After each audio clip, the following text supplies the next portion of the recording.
Hello mga karibapits. So ito kayo, no? Hugot line mga karibapits. Ito yung mga English magbago ng wika nyo pero ang tagal tanggapin ang tunay na inyo.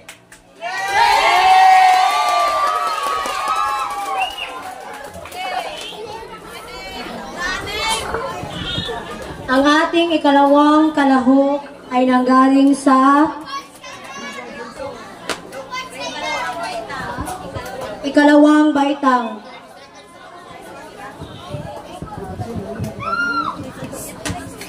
Pinaglalaban mo nga ay wikang Pilipino pero English ang gamit mo.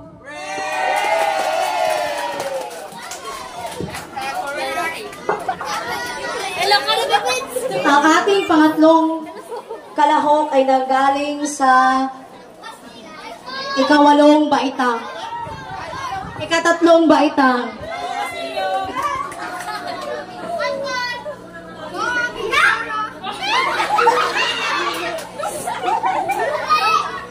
Sariling wika ay mahalin, pati ako idaman mo na rin. Isama mo na rin ako.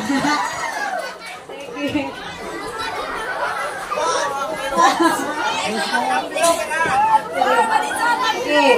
Ang ating pang-apat na kalahok ay nanggaling sa limang baitang.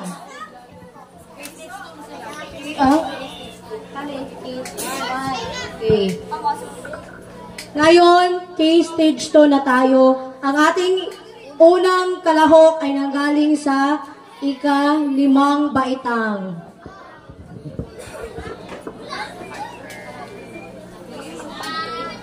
Wikang katutubo tungo sa bansang Pilipino.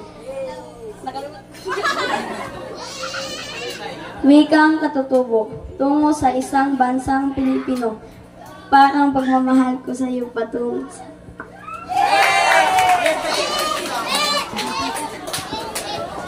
Yung unang kinikilig. Ngayon, ang pangalawang kalahok ay nanggaling sa ika-anim na baitang.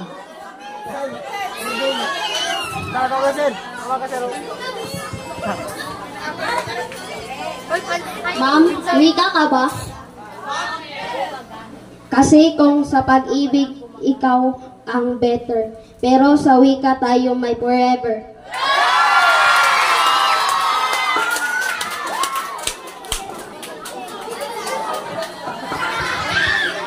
Ang ating huling kalahok sa case stage 2 ay nanggaling sa ika-apat na baitang.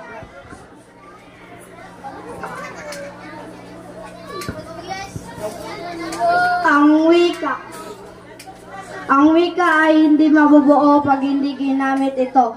Tulad ng tao, parang ako, hindi makukumpleto pag wala kayo.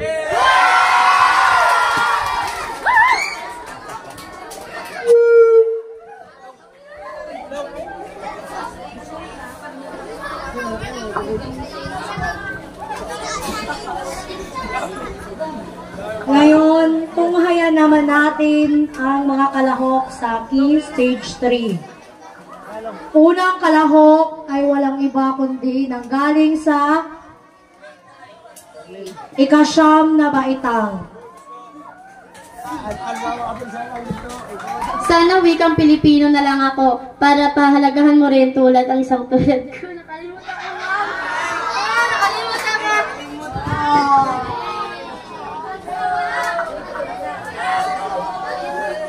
Ang pangalawang kalahok ay nanggaling pa sa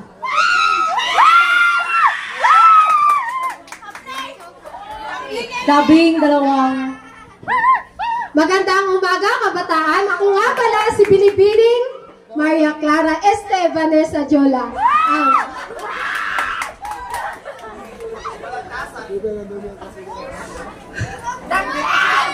Good design!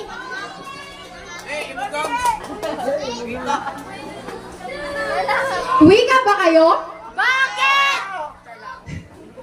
Kasi naniniwala ko sa kasabihang kabataan ng pag-asa ng bayan at wika ang tungong tulay patungo sa ating kapayapaan. Teka, may isa pa.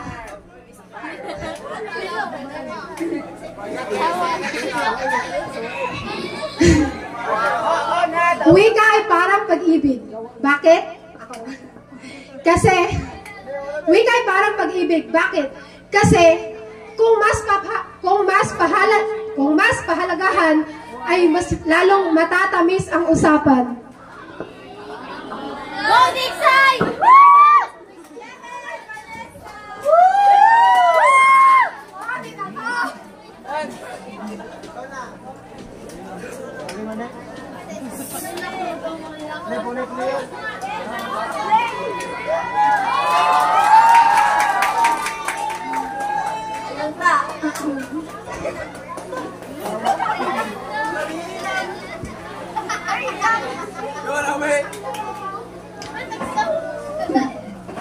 Mabuti pa ang wikang Pilipino, palaging nandyan, madaling intindihin at napakahirap palitan. Sana wika na lang ako para maintindihan mo ang nararamdaman ko para sa'yo.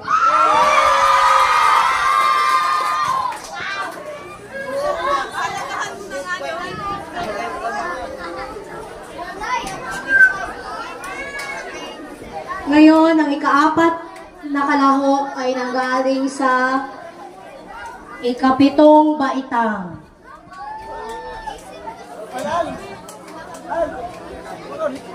Pambansang wika ang mahalin. Huwag si crush na ayaw naman sa atin.